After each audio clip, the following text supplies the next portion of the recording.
Monday morning. I hope everyone had a great weekend. I had an awesome weekend. I'll let you know what I did after I read the first chapter of our new book. This week's book is Dinosaur Cove, Stampede of the Edmontosaurus. All right. I'm going to jump right into it. I'm just reading the first chapter today. There are 6 chapters. Tomorrow I'll read 2 chapters. And then the rest of the week it'll just be 1 chapter and then we'll be done. Alright, quick fact file. This is just basically a refresher on how the story works. Jamie has just moved from the city to live in the lighthouse in Dinosaur Cove. Jamie's dad is opening a dinosaur museum on the bottom floor of the lighthouse. That's cool. Can you imagine living above a dinosaur museum? That would be a lot of your dreams come true, I'm sure. When Jamie goes hunting for fossils in the crumbling cliffs on the beach, he meets a local boy, Tom, and the two discover an amazing secret. A world with real, live dinosaurs, like we discovered on the last Dinosaur Cove book. But the boys have to watch out for falling objects and stampedes. Do you know what a stampede is?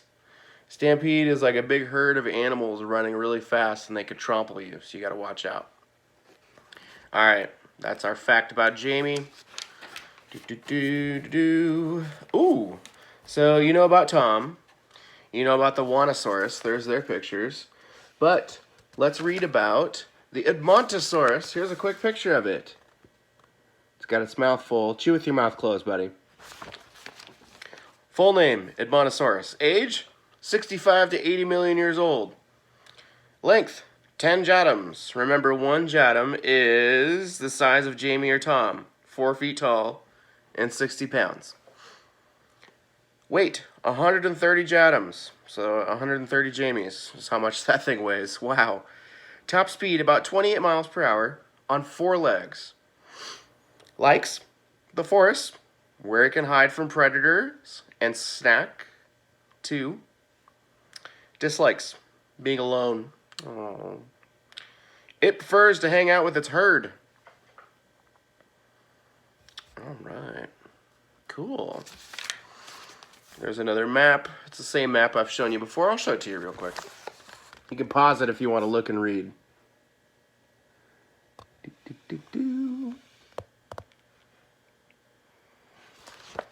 Okay. Chapter 1. Jamie Morgan stared at the huge dinosaur towering over him. "That is awesome!" he exclaimed to his best friend Tom. "A life-size model of an Edmontosaurus skeleton." The gigantic skeleton barely fit in the museum, on the ground floor of Jamie's lighthouse home. Its huge tail curled around the whitewashed walls, and it reared up so that its duck-billed nose was high over the boys' heads. The museum was finally ready. A big banner hung outside the lighthouse. Dinosaur Cove Museum, grand opening today, 1 o'clock. This was the day everyone had been waiting for.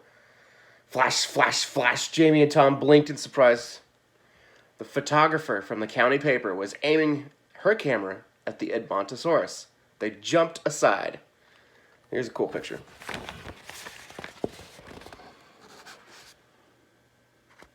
And there's the head towering over them. "It's okay, boys," she called, waving an arm. "Let's have you in the shot.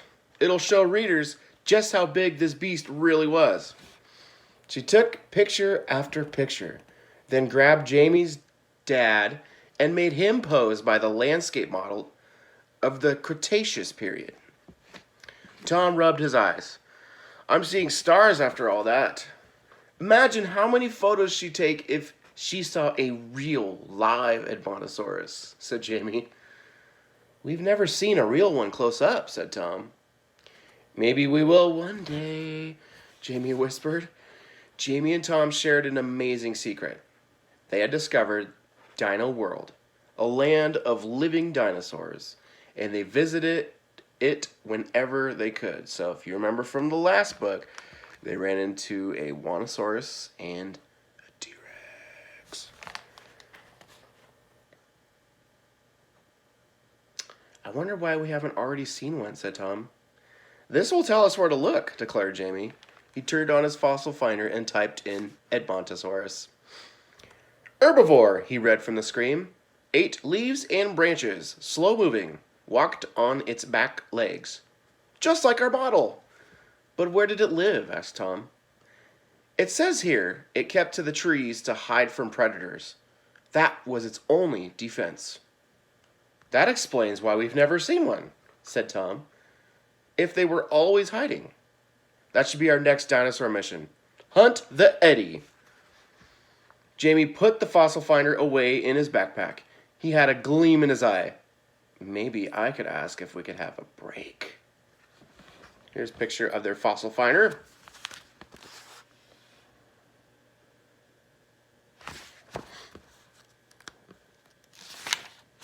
Tom grinned. Are you thinking what I'm thinking? Time for a trip to Dino World. Dad was being photographed next to the Triceratops skull, so Jamie and Tom ran up to Jamie's grandfather. He was frowning at his reflection in a display case. There he is, looking at himself.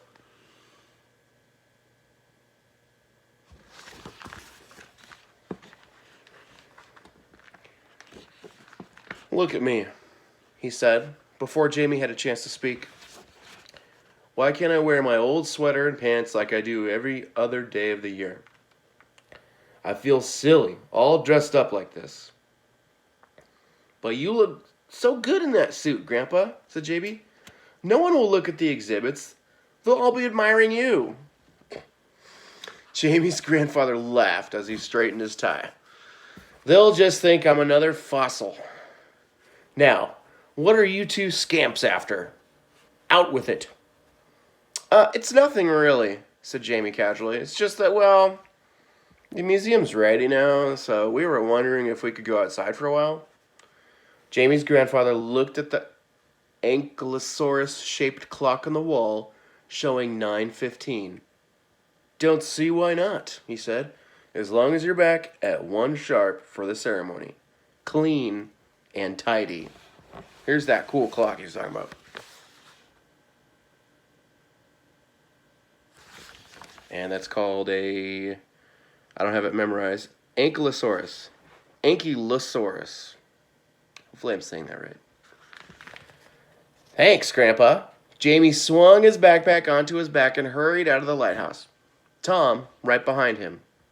They scrambled across the beach and up to the cave entrance high in the cliffs. Making sure no one was in sight, they slipped inside. Jamie dug in his backpack for his flashlight, but his hand closed around something lumpy and hard. Hey, look, Jamie said, pulling it out along with a flashlight. This is the ammonite I found on my first day in Dinosaur Cove. Picture?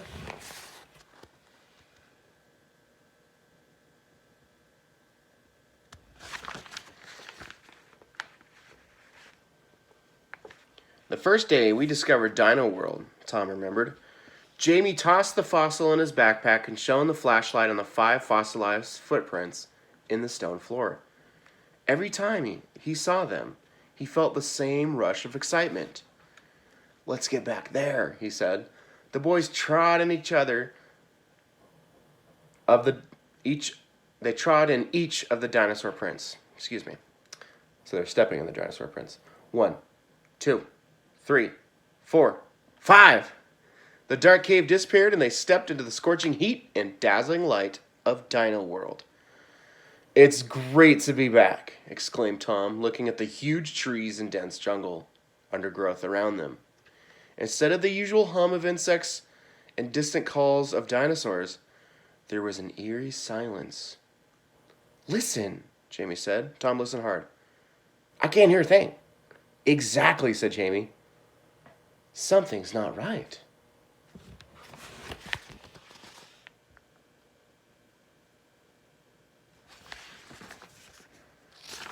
And that is the end of Chapter 1. Chapter 2 and Chapter 3 coming at you tomorrow. So, back to the weekend. This weekend, Pulled weeds! You never guessed it, right? I also went on quite a long bike ride with my son. I would say it was about 10 to maybe 12 miles. I don't have a mile counter on my bike. You can get them. It's pretty cool. It tells you how fast you go, too. But I don't have one. But we rode all over the place. We rode from our house, which is kind of in the Garland area, all the way up to Rowan. I don't know if you know what that street is. We took Rowan all the way to Joe Albi Stadium. Rode around there. There's some cool forest trails. And then we rode our bikes all the way around Downriver Golf Course and went up Doomsday Hill. Maybe you've heard of that. Then we took Monroe all the way back up to our house. So, I mean, it was quite a ride. It was fun. I'm glad I took water and snacks because we needed all of it. I also have spare tires in case we get a flat. Not tires, tubes that go inside the tires. So that was fun. We had an awesome bike ride. My son's doing really good on his bike. Oh, man. I had a sprinkler line rupture when I turned on my sprinkler system for the first time this year. So every year I blow out all of the water out of my sprinkler system with forced air, so then the lines don't freeze because there's no water in them. So there was no water in the lines, but for some reason, one of my plastic sprinkler lines blew open and water was shooting everywhere. And I didn't even know about it for like 20 minutes. So I turned on the water, so my sprinkler system has water now. And I go to test my front yard. I'm like, oh, let's see how the front sprinklers are working. Let's make sure they all rise up and shoot water in the direction that I want them to. I turn on number 1 for the front yard, and the sprinklers come up about halfway. Usually they come up about this high. They're like this high, and the water's just like, it's not like spraying like I want it to. It sprays normally. It was just like trickling. And I was like, that's weird. So I go in and make sure all the faucets are turned on all the way. They're getting enough water. Still, just a little trickle. And I'm like, that's weird. And so then I turn off the front yard sprinkler, and then I turn on one of the backyard sprinklers. Same thing. It's barely shooting any water. And I'm like, what is going on? My sprinklers clearly aren't getting enough water. And so 10 minutes later, I'm walking around, and I hear the sound of water. And so I'm like, where's that coming from? I started looking around. It's at the very, very back of my house on the other side of my fence. I have a fence in my backyard, and then beyond that fence is like another garden area with another fence. That's also my property. So back there in the fenced-off garden area, extra garden area, there's water just shooting. And it's like trickling down the hill into the neighbor's backyard. There was water. There was like a waterfall in the neighbor's backyard. And I go back there, and my neighbor's like, hey, I was wondering what that's all about. And I'm like, oh my gosh, I'm so sorry. I go and I just turn off the water because I can't fix it. It's like the pipe is busted open on the side, completely ruptured, had to be replaced.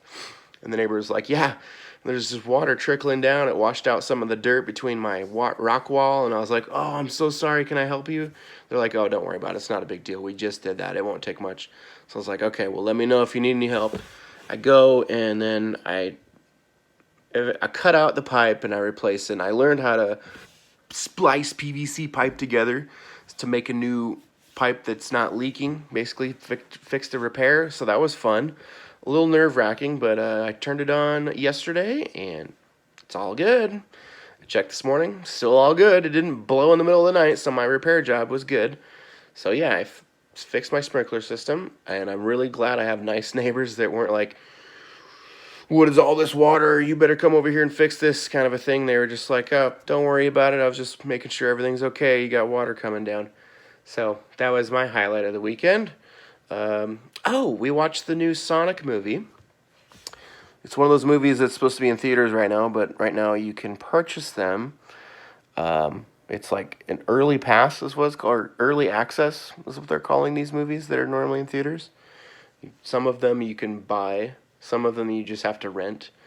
But yeah, it was funny. It was a funny movie. My kids really liked it. They've already watched it twice. So, yeah. This week, coming up, we will have our Skype meeting on Thursday. Like I said, you'll need a pencil and paper. It does not matter if your paper is blank or it has lines. If you only have one or the other, that's totally fine. Either one will work.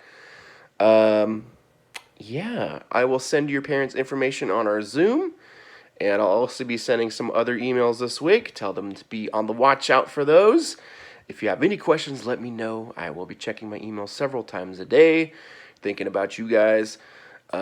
I hope you have a great start to the week on this fine Monday morning, and I hope you have a wonderful afternoon until I see you tomorrow. Thanks for tuning in.